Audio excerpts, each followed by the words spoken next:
Good to be with a bunch of good Democrats, isn't it? Good. I'm Jeff Kessler, and I'd like to be your governor. I'm ask for your vote on May 14th, and I'm going to tell you a little bit about why I think I'm the best candidate. I'm going to tell you first a little bit about myself. I'm currently the acting president of the West Virginia State Senate. I've been in the state Senate since 1997. I've served in that Senate representing all of Marshall, Wetzel, Tyler, Doddridge, Ritchie, Calhoun, parts of Marion, Monongalia, and Ohio counties. I've got the western end of Monongalia County, everything about west of the Star City Bridge, and in Marion County, everything Mannington West. So part of the people in this room I've represented over the past 12 years, and I'll talk about my record here in a bit.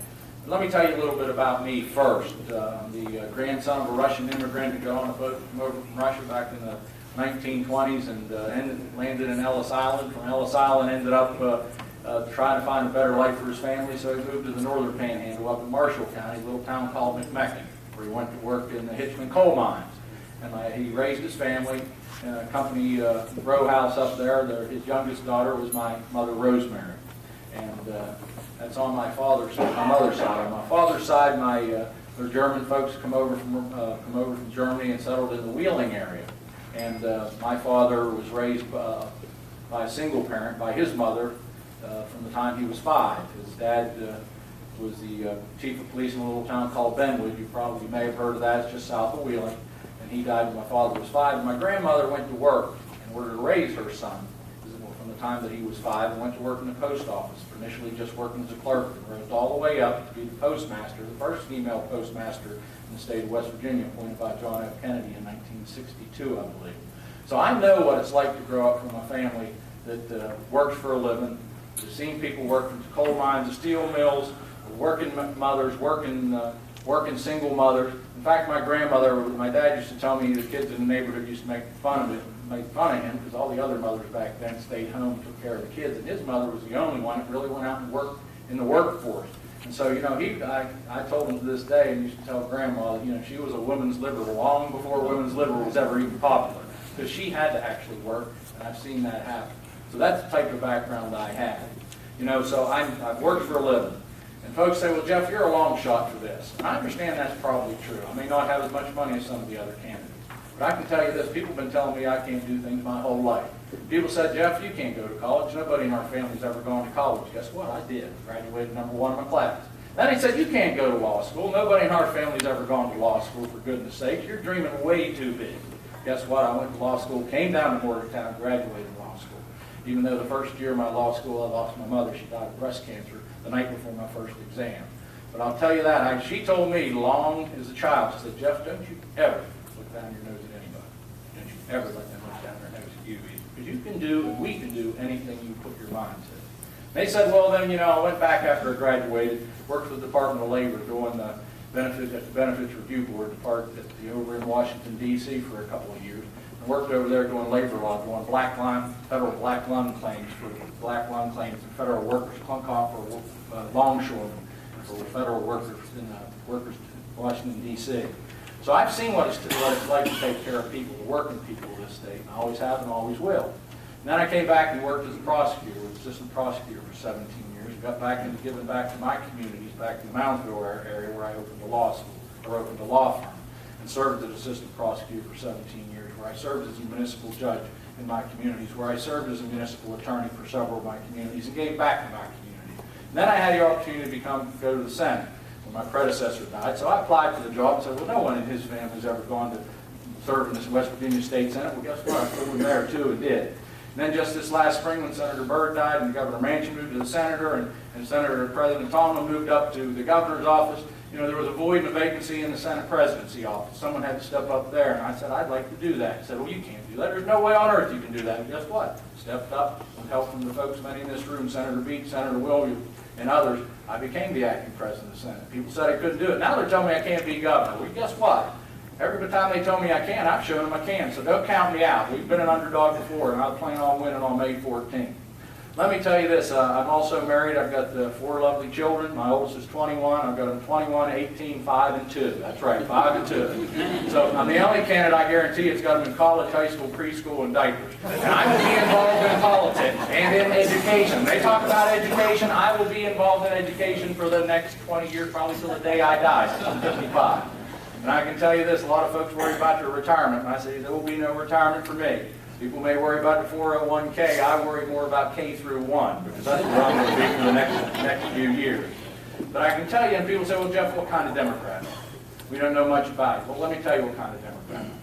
I'm a Kennedy Democrat. I'm a Democrat that believes, don't ask what your country can do for you, ask what you can do for your country, Democrat.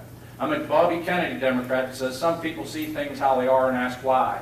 I dream things that never were and ask why not. That's what kind of Democrat I am. People may ask me what type of Democrat I am. I'm a Teddy Kennedy Democrat that believes every single man, woman, and child in this country deserve health care. You may call it Obamacare, you may call it whatever you say. I care that every single man, woman, and child has health insurance. And under my administration, I'll assure you that we do. And I don't care what you call it. I'm also a Bill Clinton Democrat.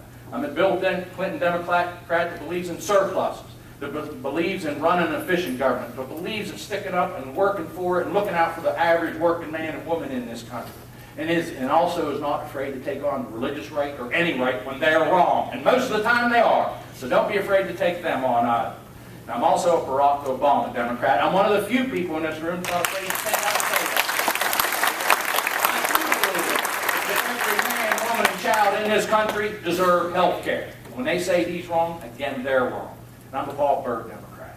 I'm proud as punch to be a bald bird Democrat that stands up and will hold that Constitution in my hand and not be afraid. I don't care who comes after me for any reason.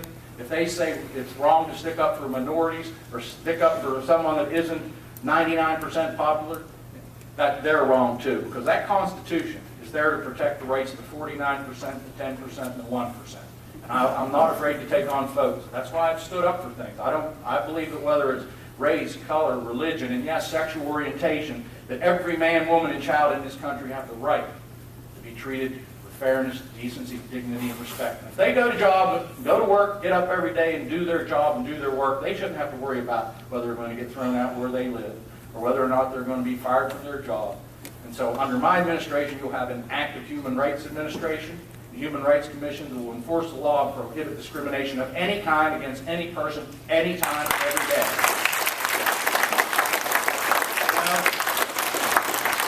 I also, I've got a little boy, Jackson. I know probably getting close to the time. All right? Okay. Jackson's 5 years old. This year, every year, we go down to Labor Day Parade, the oldest Labor Day parade in the state, and that's down in Payton City. And I take him to go every year. This year, he's 5. He wanted to go. I said, Daddy, I want to go with you. So we're going to walk in this parade behind the fire truck. Boy, it sounded like fun to him. So we did it. So we put a satchel of suckers on his shoulder, and he and I were walking down the street. And we're throwing candy to the kids, and whistles are blowing, and all the politicians are marching, and you know how that works. But we're walking and we're throwing, and he's falling a little bit behind. And a little bit further, he's falling a little bit behind. Of course, he's got those little legs. I thought he just couldn't keep up. So finally, I went over to him and I said, Jackson, are you okay?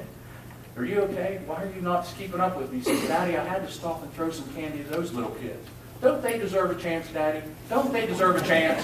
And I looked at him and I said, I think I'm raising me a good Democrat. Yes, they do.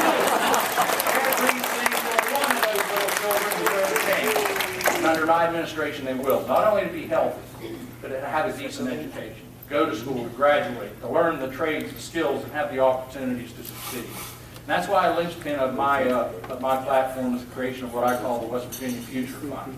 A bill I introduced this year, Senate Bill 491, that will require, yes, I agree, we're going to have an enormous opportunity with Marcellus Shale. We're going to do it environmentally right. We're going to make sure that the waters of the state are protected.